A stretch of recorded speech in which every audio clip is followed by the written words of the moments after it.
9 мая – святой героический праздник, вошедший в историю как самое крупное вооруженное столкновение в истории человечества. В этом году исполняется 72 года со дня окончания страшной битвы. По центральной улице Камрата прошли шествием жители и гости города, держа в руках фото своих погибших родственников. В этот день слезы на глазах наворачиваются у всех. Горечь многочисленных потерь объединяет в этот день всех людей, которые приходят к памятнику возложить цветы и почтить память павших воинов. И, конечно же, призывать всех, кто сегодня живет, не забывать, какой ценой им достался мир. Мы празднуем этот день и чтим память тех погибших отцов, дедов, прадедов, которые от Днепра до Одера, от Сталинграда до Варшавы, от Севастополя до Берлина ковали эту победу, не жалея ни сил, ни здоровья, ни своей жизни. Не забывайте, через что прошли эти люди, чтобы мы сегодня здесь стояли, улыбались, радовались, влюблялись, растили детей. Мы сохраним ваше самое главное назидание – веру в Бога и в человеческий разум. Отечественная война трагедией вошла в каждую семью. Тяжелые воспоминания не обошли стороной никого. И День Победы навсегда останется самым важным праздником, символом свободы и человеческой жизни. Для нас этот праздник важен с детства. Мы помним те советские парады Советского Союза, как мы выходили с родителями, с шарами, со всем коллективом. Помним еще по всему городу. Это святой день. День мира, день памяти людей, которые подарили нам эту мирную жизнь. Отец, дедушка, бабушка умерли, все умерли, а мы живем заради того, что они умерли. Очень большой праздник, мы его должны помнить, чтить и учить молодежь, передавать им все то, чтобы этот праздник помнили.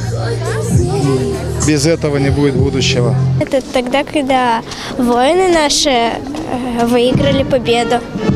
На фото у меня изображен мой прадедушка, который воевал в Одесских фронтах. Праздник, который отвоевали наши деды, прадеды, который принес нам мир, покой. Мы должны беречь и благодарить их за все, что они для нас сделали. Это свобода всему нашему народу, это возможность трудиться, жить под мирным небом, растить детей, внуков и быть просто счастливым. Победа далась нелегко, платой за мир стали жизни людей, и это нужно помнить, зная истинную историю событий 40-х годов. Мы всегда помнили, всегда чтили и воспитывали своих детей, что именно 9 мая, которое дало возможность, что сегодня у нас было мирное небо, очень важно сегодня и для нас, и для всех жителей Гагаузии и Молдовы сохранить и ни в коем случае не дальше поминали историю. Представители власти поздравили всех жителей с праздником, желая прежде всего мира. Всех народов, кто сегодня празднует, я всех поздравляю. Всем желаю мирного неба, крепкого здоровья, благополучия. Хотел бы пожелать молодежи, чтобы были всегда дружны, никогда не делали друг другу зла, и чтобы никогда не было войны, всегда, чтобы был мир на планете Земля. Патриотическое воспитание молодежи – не менее важная государственная задача, чем развитие экономики и укрепление обороноспособности страны. Ветеранов с каждым годом остается все меньше. В Камратском районе их уже нет. Оставаясь без свидетелей войны, важно успеть передать дух патриотизма детям. Спрячь, мамочка, меня, не надо умирать. И он закрыл глаза, и заолела кровь, по шее лентой красной извиваясь. 2 жизни на земь падают, сливаясь. 2 жизни и 1 любовь. Нельзя про такое забыть никогда, что может быть и лучше на свете, чем мирное небо в огнях города и наши прекрасные дети. Нет, этого я не забуду дня. Я не забуду никогда вовеки. Я видел, плакали, как дети, реки, и в ярости рыдала мать-земля. Мы эту войну будем помнить вовек.